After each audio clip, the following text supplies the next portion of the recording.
بسم اللہ الرحمن الرحیم۔ حدیث مبارکہ کی مشہور زمانہ کتاب ابن ماجہ کی حدیث شریف نمبر 3723 کے مطابق پیارے رسول اللہ صلی اللہ علیہ وسلم نے ایک مرتبہ ایک آدمی کو مسجد میں پیٹ کے بل یعنی اوندھے منہ یعنی الٹا ہو کر سوتے ہوئے دیکھا تو پیارے نبی صلی اللہ علیہ وسلم نے اس آدمی کو اپنے پاؤں مبارک سے ہلایا اور ارشاد فرمایا، تم اس طرح کیوں سو رہے ہو؟ اس طرح سونا اللہ تعالیٰ کو سخت ناپسند ہے، اور بعض روایتوں میں اس طرح سونے کو جہنمیوں کا طریقہ بھی قرار دیا گیا ہے۔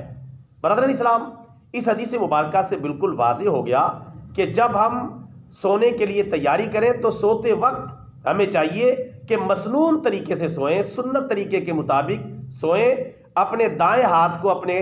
دائیں گال کے نیچے رکھ کر جو ہے سنت کے مطابق آرام کریں، یا جو مناسب طریقہ ہے اس کے مطابق جو ہے لیٹیں اور آرام کریں۔ آج کل مردوں عورتوں میں، جوان لڑکے اور لڑکیوں میں، حتیٰ کہ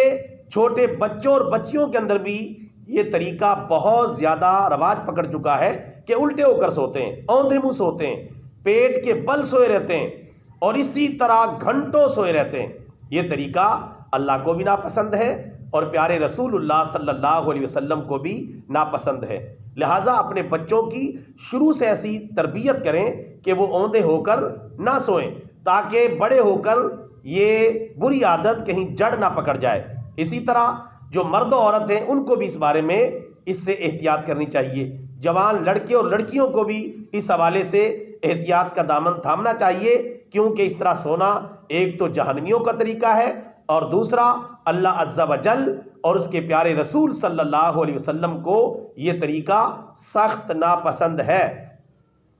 ہاں، اگر کوئی بندہ کوئی بیماری ہے، تکلیف ہے، کوئی مسئلہ ہے، کوئی سستانے کے لیے چند منٹ کے لیے الٹا ہو کر لیٹ بھی جاتا ہے اپنے جسم کو فریش کرنے کے لیے چند منٹ کے لیے، اور پھر جو سونے کی پوزیشن میں آتا ہے تو پھر سیدھا ہو جاتا ہے، تو اس حد تک چند منٹ کے لیے سستانے کے لیے اور جسم کو مینٹین کرنے کے لیے اگر تنہائی میں علیحدگی میں ایسا کر لیتا ہے تو اس کی تو گنجائش ہو سکتی ہے، لیکن مستقل الٹے ہو کر سونا اور الٹے ہو کر لیٹنا یہ اسلامی تعلیمات کے مطابق ممنوع ہے۔ مجھے امید ہے کہ انشاءاللہ جن بھائیوں اور بہنوں تک یہ پیغام پہنچے گا وہ خود بھی اس سے اپنی حفاظت کریں گے اور اپنے بچوں کو بھی اچھی تربیت کر کے خلاف سنت اس سونے کے طریقے سے انہیں روکیں گے، اور اصل سنت طریقہ جو سونے کا ہے اس کی طرف ان کی رہنمائی کریں گے۔ اللہ تعالی ہم سب کو اپنے پیارے نبی صلی اللہ علیہ وسلم کی سنتوں پر عمل کرنے کی توفیق عطا فرمائے، آمین۔ وما علینا الا البلاغ المبین۔